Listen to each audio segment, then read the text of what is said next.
Praise the Lord. सबको जय मसीह की। कैसे हैं आप लोग? परमेश्वर ने आज का दिन दिया, परमेश्वर को बहुत बहुत धन्यवाद देते हैं। वचन के लिए प्रार्थना करेंगे। महान अनुग्रहकारी पिता परमेश्वर, वचन पढ़ते हैं, प्रत्येक जन को आपके हाथों में सौंपते हैं। सबसे महिमा ले, सारा गौरव आदर महिमा आपको देते हैं। उद्धारकर्ता यीशु मसीह के नाम से मांगते हैं, आमीन।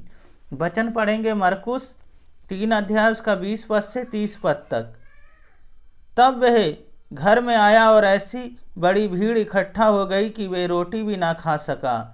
जब उसके कुटुंबियों ने ये सुना कि वे उसे पकड़ने के लिए निकले, क्योंकि वे कहते थे कि उसका चित्त ठिकाने पर नहीं है।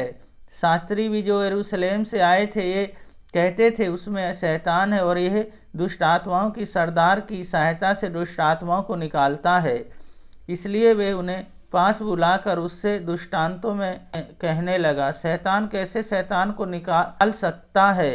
यदि किसी राज्य में फूट पड़े तो वह राज्य कैसे स्थिर रह सकता है? और यदि किसी घर में फूट पड़े तो वह कैसे स्थिर रह सकेगा? इसलिए यदि शैतान अपने ही विरोधी होकर अपने फूट डाले तो वह कैसे बना रह सकता है? उसका तो अंत हो जाएगा। परंतु कोई मनुष्य किसी बलवंत के घर में घुसकर उसका माल नहीं लूट सकता जब तक कि वह पहले उसे बलवंत को बांध ना ले, और तब उसके घर को लूट लेगा। मैं तुमसे सच कहता हूँ कि मनुष्य की संतान के सब पाप और निंदा जो वे करता है क्षमा की जाएगी, परंतु जो कोई पवित्र आत्मा के विरोध में निंदा करेगा वे कभी भी क्षमा ना किया जाएगा, वरन वह अनंत पाप का अपराधी ठहरेगा, क्योंकि वे कहते थे कि उसमें अशुद्ध आत्मा है। इस वचन को पढ़े जाने को परमेश्वर आशीष दें। यीशु कहते हैं मेरे कामों का विरोध कोई ना करे। पहली बात, विरोध ना करें। यीशु मसीह का यहाँ विरोध कर रहे थे। कहते हैं ये तो शैतान की सहायता से दुष्ट आत्माओं को निकालता है, क्योंकि यीशु मसीह दुष्ट आत्माओं को निकालते थे। दुष्ट आत्मा बोलने नहीं देते थे, वो थरथराती थी और कांपती थी। हमें विरोध नहीं करना है, हमें यीशु मसीह के अनुसार हमें जीना है। ये विरोध कर रहे थे और ये ग्रहण नहीं कर रहे यीशु मसीह को। हमें ग्रहण करना और अपने जीवन और अपने मनों में बसा लेना यीशु मसीह को।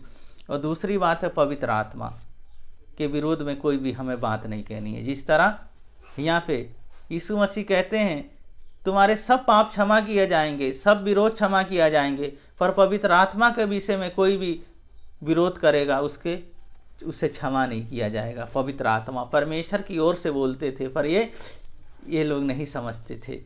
तो हमें पवित्र आत्मा का विरोध नहीं करना है, पवित्र आत्मा के अनुसार हमें करना है। कोई भी कुछ भी बोलना है परमेश्वर की ओर से है, उसका रिस्पेक्ट करना है और उनकी बातों को मानना है। न्याय करने वाले परमेश्वर है, हम किसी का न्याय नहीं कर सकते, पर हमें अपने शब्दों को ऐसे बोलना है जो परमेश्वर को अच्छा लगे। तीसरी बात है, पाप मत करो। यहाँ पे ये पाप कर रहे थे जो परमेश्वर के विरोध में थे, पर हमें पाप नहीं करना है। हमें पाप से बचना है और गुनाहों से बचना है और पवित्र जीवन जीना है, और हमें उनको अपना जीवन सौंप देना है। पहली बात है विरोध हमें नहीं करना, दूसरी बात है पवित्र आत्मा के अनुसार जीवन जीना, तीसरी बात है पाप नहीं करना हमें। ये तीनों बातें हमारे जीवन में परमेश्वर हमें खुशियाँ और आनंद से भरते हैं।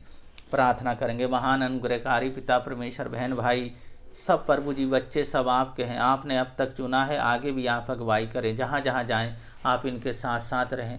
प्रभु जी आपका वचन कहता है मैं तो जाता हूँ, यीशु मसीह आप कहते हैं मैं तो जाता हूँ, मैं तुम्हें पवित्र आत्मा दिए जाता हूँ जो तुम्हारी अगुवाई करेगा। तो पवित्र आत्मा अगुवाई करें और हर चीज़ों में आप बढ़ाएं, और हर दुष्ट आत्माओं की शक्ति, बुरी आत्माएं यीशु मसीह आपके नाम से चले जाए। इनके पैर के तलवे से सिर के बाल तक आपके लहू में ढकता हूँ, कवर करता हूँ आपके लहू में, और आप प्रभु जी सुरक्षा प्रदान करें, हील करें, चंगा करें। और जो भी शरीर के अंदर प्रॉब्लम है, बीमारियां, रोजगार में, प्रभु जी जहाँ जहाँ भी जाते हैं फील्ड में, हर जगह आप अगुवाई करें, हर कार्य खुलने पाए। पिता पुत्र पवित्र आत्मा के नाम पे आशीषित करते हैं।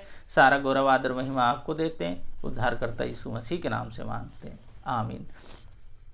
वचन के अनुसार जीवन जीते रहें। परमेश्वर आप लोगों को बहुत बहुत आशीष करें, बलेस करें। सबको जय मसीह की।